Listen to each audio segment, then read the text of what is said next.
of the topics according to the document U.S. trade wars with emerging countries in the 21st century. Then of 2016 and the beginning of 2017 saw a dramatic change in the global trade picture after the British referendum supporting the exit of the United Kingdom from the European Union. The U.S. presidential election followed with the victory of Donald Trump, who made many protectionist statements during the campaign, particularly threatening China, Mexico, and Germany with import duties. He announced that he will impose tariffs of 35% on Mexican imports and 45% on Chinese imports to protect American jobs from unfair trade competitions. Fears even for the United States in changing a trade war is not the right policy for improving domestic welfare and gross domestic products. Even unilateral argumentation for protection vis-a-vis trading partners such as China and Mexico at the magnitude Trump proposed as a candidate does not lead to an increase in domestic welfare and GDP for the United States.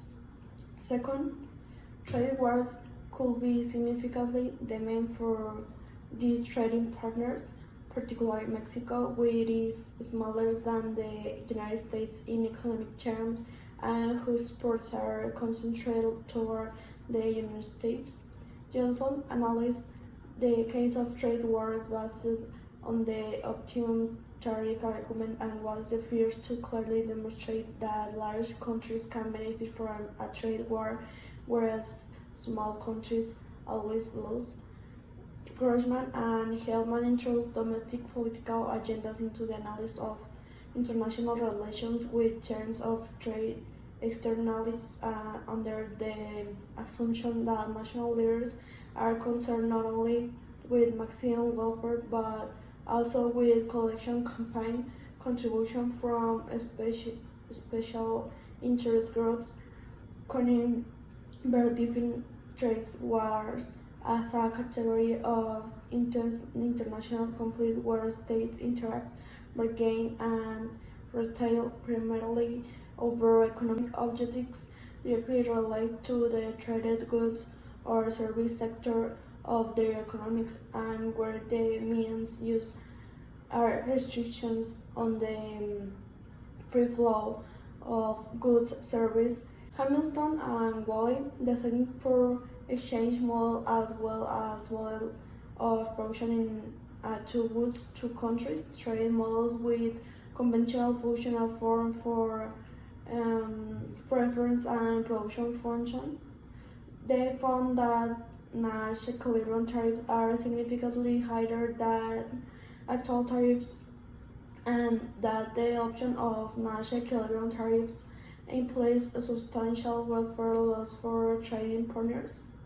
Also proposed a multi-country, multi-industry general equilibrium model of international trade in which government imposes imports duties in order to number one, manipulate the terms of trade, number two, shift profits away from other countries, the strategic trade policy arguments, and number three, protect politically influential industry.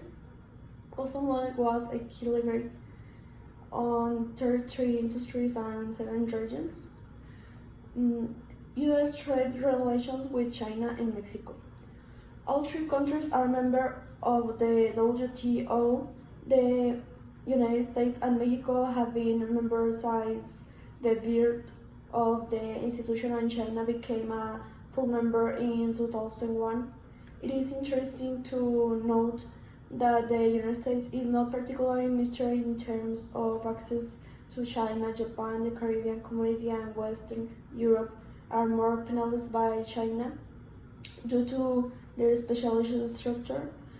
U.S. access to Mexico is free, thanks for NAFTA, whereas countries like China, the Republic of Korea, and those of the South Asia region are clearly disadvantaged in terms of access to Mexico.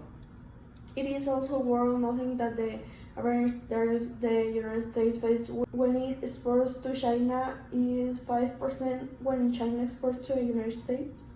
It faces an average import duty of 3%. There is no bilateral reciprocity, but trade relations have never been based on this principle since World War II. Microdeep is a resursive, dynamic, multi-region, multi-sector model. For the current study, they use a static version of the model to optimize computational time and avoid specific theoretical issues regarding the implementation of non-cooperative dynamic Nash game data. The GTAP is a fully documented global database that contains complement bilateral trade, transport, and protection data in 140 regions for all 57 GTAP commodities for 2011. They study various scenarios of trade wars initiated by non-cooperative action implemented by the U.S. government. They design three scenarios along three dimensions. Each scenario is labeled in by combining the three dimensions. Results. The first present results concerning a trade war between the United States and Mexico, following by results when the belligerents are the United States and China. Tariffs. The variation in tariffs applied at the border by each country on imports coming from the trading partner. The United States increased tariffs by only 13.4% with no capital mobility. The Nash case because it is associated with a less elastic supply for both partners leads to a higher optimal tariffs. Trade impacts. The retaliatory imposition of taxes by Mexico on U.S. products has a direct restrictive impact on Mexico imports, leading to a royal appreciation of Mexico currently. Under the scenario, Mexico exports will decrease even more in order to keep the current account constant in proportion of GDP. Macroeconomic outcomes. The magnitude of potential loss that a trade war with Mexico, major trading partners, can inflict on this maritime country, both assets and railways. A clear motivation of these Euro protectionist laws is to promote domestic production and employment, where a potential negative effect on sectoral value added in Mexico in policy discussion and concluding remarks. The objective of this research is to evaluate the economic and trade impact of potential trade wars initiated by the U.S. government. The evaluation is based on a static multi-country, multi-sector general equilibrium model. Microdeep. Changing the subject, the United States is publishing a list of additional tariffs on Chinese products worth $2,000 billion. This will be in addition to duties imposed on $34 billion in Chinese imports. Beijing immediately retaliated with tariffs on the same value of U.S. goods, including soybeans and cars. China has vowed to retaliate $4 to any further U.S. tariffs. And it's all for me. Thanks for watching my video.